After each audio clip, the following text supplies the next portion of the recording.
Tujikaze, jikaze. Tujikaze, tujikaze, jikaze. Africa, tujikaze, tujikaze, jikaze. America, tujikaze, tujikaze, jikaze. You are listening to African Father in America podcast by Simon Javan Okello, live from Seattle, Washington, USA. Greetings, beautiful people. I hope you are all doing great.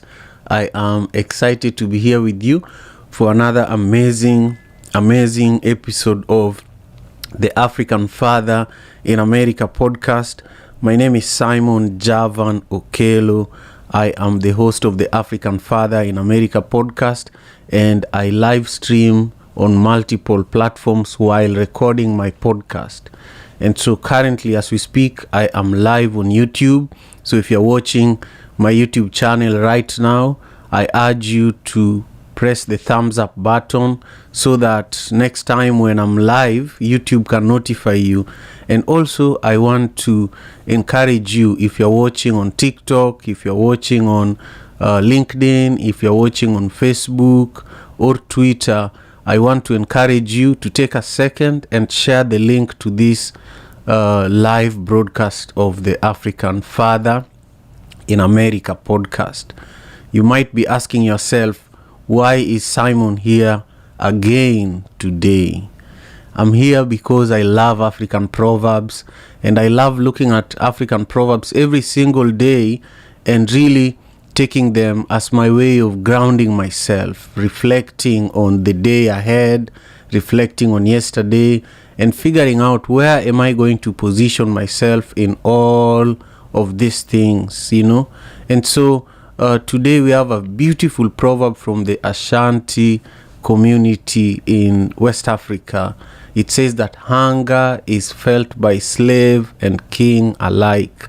Hunger is felt by slave and king alike. Before I continue on with sharing with you more about this proverb that we're going to discuss, I want to share with you a little bit about the Madaraka festival. I have added something beautiful for those who are watching. We have the banner for Madaraka festival, the artwork for Madaraka festival right there on your screen. And what this is showing you is that we are doing something incredible. We are making history with Madaraka festival that I have been producing since 2014. This is the first year where in 1 month we are doing the Madaraka festival in 4 different cities. In New York on May 16th, in Atlanta on May 21st, and in Dallas on May 24th. But then the main show is going to be in Seattle, Washington on May 26th. So if you want to get your tickets for New York and Atlanta and Dallas, go to Ticketmaster. If you want to get your tickets for Madaraka Festival USA Tour, go to Ticketmaster. And if you want to get your tickets for Seattle, go to Benaroya Hall's website. Benaroya is one of the most exquisite venues, musical venues. It's also the location where Seattle Symphony performs. So a lot of people, when you hear about African music festivals, you think about the artist. And so we are really privileged that Sauti Sol, who are an award-winning band from Kenya, who are also amongst the top 3 bands in Africa, are going to be gracing the stage as the headliners. We have Eddie Kenzo, who is a Grammy-nominated brother from Uganda, who is also going to grace the stage. We have King Kaka, who is an amazing rapper from Kenya, who is going to be there. Dre's from Zimbabwe is going to be there.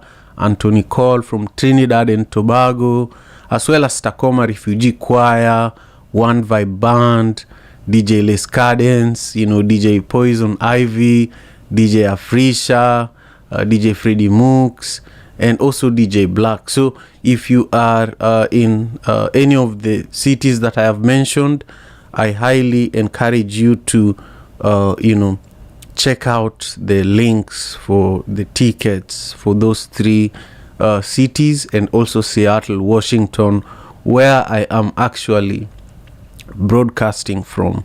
So if you're watching the show for the first time, thank you again for joining us. My name is Simon Javan Okelo, and I am the host of the African Father in America podcast. Our proverb today takes us to the Ashanti community, where we are discussing an amazing proverb that says, hunger is felt by slave and king alike. This is a very, very beautiful proverb, and for me, it reminds me about so many different things that I'm going to share with you. I'm going to share with you a couple of stories in the course of our conversation today, but first, I want to share with you the nuggets of wisdom. Every day I share the proverb, and also I share 3 nuggets of wisdom related to the proverb. Before I do that, if you're watching this on YouTube, I want you to make sure you're sharing the link to this conversation, and also you're double tapping the screen and sharing and liking the live stream on YouTube. If you're watching on TikTok, you're double tapping the screen, liking the live stream, you're sharing it, and you're also commenting there. I want you to tell me whether you're on YouTube, on LinkedIn, on Facebook, on Twitter. Take a second, and down below the screen, there is a comment section. I want you to tell me what comes to your mind when you hear this proverb that says, hunger is felt by slave and king alike. Hunger is felt by slave and king alike. Tell me what this brings to your mind. For me, it says there are 3 nuggets of wisdom. Number 1, we have a nugget of wisdom here that says that hunger is a shared experience. Hunger is a shared experience. If you live in a neighborhood where a lot of the time, if you live in a place like Kenya, where I come from, many of the well-to-do neighborhoods are side by side with the slums. If there is hunger and the people who are in the well-to-do neighborhoods are doing well and they have food to eat, but the people who are from the slums do not have food to eat, the people who are in the well-to-do neighborhoods, they will know it, because their neighbors will come knocking at their door. There will be a lot of people in the streets, and there will be a lot of begging, actually, and sometimes people can actually even break your door or force themselves into your house to get some food, and I'll elaborate on this after I share the 3rd nugget of wisdom. The 2nd nugget of wisdom says here that we are all vulnerable to the same physiological needs. Hunger does not choose whether you are old or young, whether you are big or small. Everybody is going to be hungry. Everybody needs to eat. Similar to how cars function, we all need the fuel to keep us going. So we all have the same need to feed ourselves in order for us to survive. 3rd is that hunger can also be a source of motivation and drive, inspiring individuals to work hard and strive for success. When you're hungry, you don't care what you're going to do in order to feed your family. You don't care what you're going to do in order to get the food, to eat. So that's why sometimes when African immigrants move to the United States, you find that a doctor, somebody who was a practicing doctor back home, or was a banker, or was a well-established civil servant, when they move here, they literally start from scratch. And what that means is that somebody who had a driver, a maid, and all sorts of support ends up doing all these things by themselves, and they end up doing odd jobs that really take away a lot of their self-esteem and their dignity. So this last nugget of wisdom really reminds us that when you are faced with hunger, when you are faced with a situation where you need to do what you need to do in order to survive, in order to feed your family, it doesn't matter who you are, it will force you to do what you need to do. And so as I was thinking about this proverb, hunger is felt by slave and king alike, it reminded me of the current situation in Kenya, where in the streets you see people with cooking pots, and people are banging on these cooking pots, and people are saying, we are hungry. People are protesting because the cost of life in Kenya has become unbearable, similar to how it is across the world because of the ongoing economical downturn. The pandemic catalyzed the cost of living. The war in Ukraine catalyzed the cost of living, and inflation rates are continuing to go to levels that have never been seen before. And so the people who suffer the most are the poorest people in all corners of the world. They are the ones that are faced with hunger and starvation every single day. And so in Kenya, the situation has got out of hand, and as of yesterday, the opposition leader Raila Amolo Odinga announced that every Monday and Thursday there will be protests until the cost of living is manageable, and also there will be protests until there is electoral justice and the other demands as well that were put in place. But the primary demand that is in alignment with our proverb today is around hunger. When people are hungry, you cannot control them. I remember, talking to a friend of mine who was a child soldier in South Sudan during the war in South Sudan. In fact, even now, there is still a war in South Sudan. It's just on and off. It's happening in different regions. It's happening at different seasons.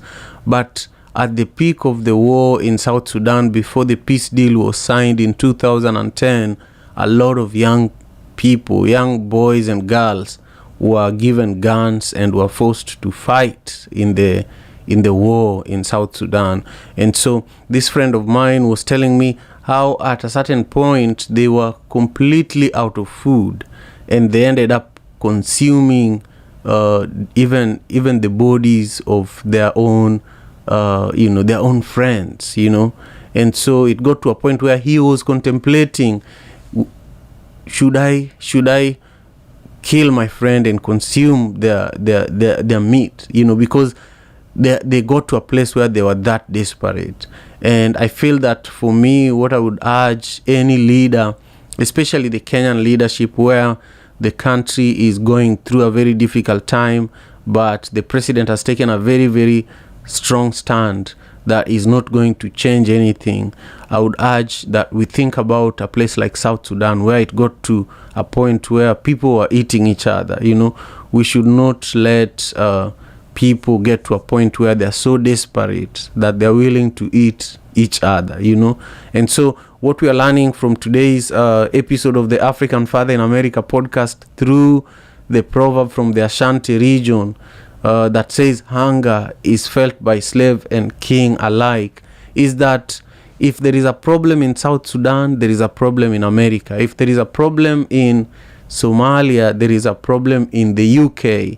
And I'm saying this because the moment there is instability in any of these countries, there is also instability in the developed world, because the number of immigrants that leave the developed countries and make their way across the Red Sea, even if they're dying during that voyage, they are determined to change their situation, to go to a place where they feel that there is more food, where there is more security. So as long as the world is turning a blind eye on some of the things that are going on in the third world countries, as long as the developed nations are participating in installing governments that are illegitimate across Africa in order for them to have more control on Africa and African countries, we are going to continue dealing with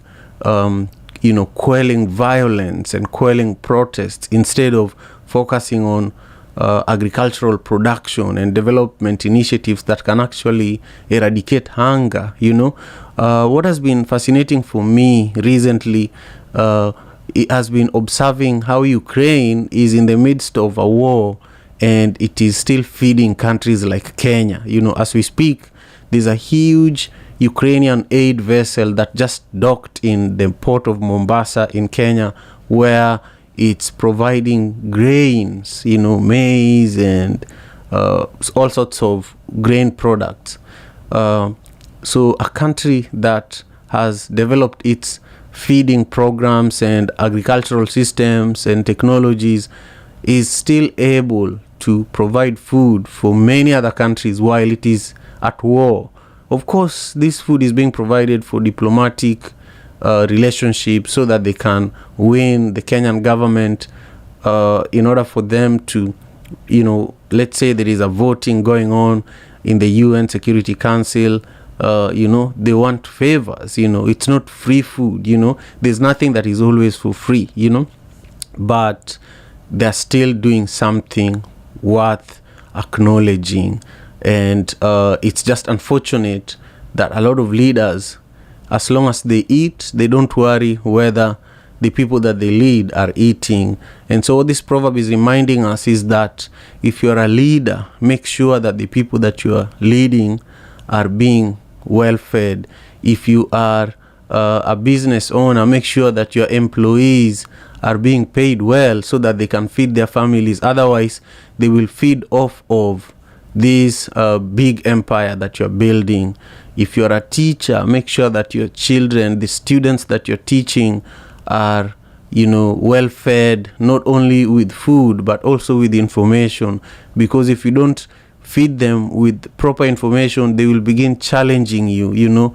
And so this is a beautiful proverb that could take me to many directions. But I want to first just recognize a couple of people who are joining us for today's show as we are heading towards the end of our time together today. I just want to encourage you, if you're watching this show on YouTube, make sure you leave a comment down below so that I can give you a shout out. Let me know where in the world you are joining us from so that I can give you and your city a shout out. And also, if you're joining this show for the first time and you have not subscribed to my YouTube channel, I want to encourage you to do that now. My channel is at Okello Javan, and I do this Monday to Friday, 6 a.m. Pacific Standard Time, which I believe is around 5 p.m. East African Time. I deeply appreciate you for taking the time and joining me today. I see that Cabs left us a comment here saying that morning family, a person with hunger shows us we are all human and that we should and hunger makes us more human and makes us more empathetic. That's what I think Cabs is trying to say here. Thank you again, Cabs, for your continued support. I want to wrap up the show just by sharing one more time about the upcoming Madaraka Festival that I am leading its production. I am very proud of the work that I do in regards to elevating African culture here in America. By producing Madaraka Festival since 2014, we've been able to not only bring African people to celebrate our culture and enjoy our music and create a platform for our artists, but also we've been able to transform many lives in Africa.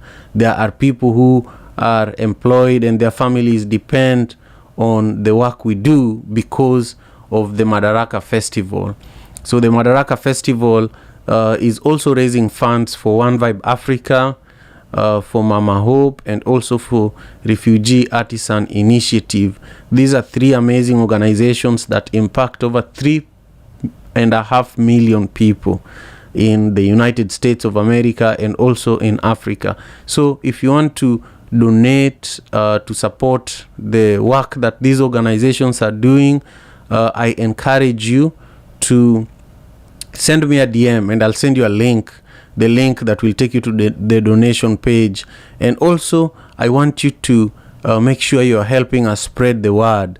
Remember, we have an amazing lineup of artists from Africa and also here in the diaspora. And so on May 16th, we are going to be in New York at Irving Plaza. On May 21st, we will be in Atlanta at Bucket Theater. On May 24th, we will be in Dallas at the House of Blues. And then on May 26th, we will be in Seattle at Benaroya Hall. So I highly encourage you to, make sure you connect with us and make sure you get your ticket. Get your ticket for Madaraka Festival. The tickets are actually available now. The tickets for New York, Atlanta, and Dallas are available at ticketmaster.com. And the tickets for the Seattle show, which is May 26th at Benaroya Hall, are available at the website of Benaroya Hall. Again, thank you. And I just want you all to know that I am deeply, deeply grateful for the time that you've taken to join us for the show today. And I will see you tomorrow at the same time, same place, same vibration. Take great care of yourselves. Peace and love. African father in America. Tujikaze, tujikaze, jikaze. Tujikaze, tujikaze, jikaze. Africa, tujikaze, tujikaze, America. Tujikaze, tujikaze, jikaze. You are listening to African Father in America podcast by Simon Javan Okello, live from Seattle, Washington, USA.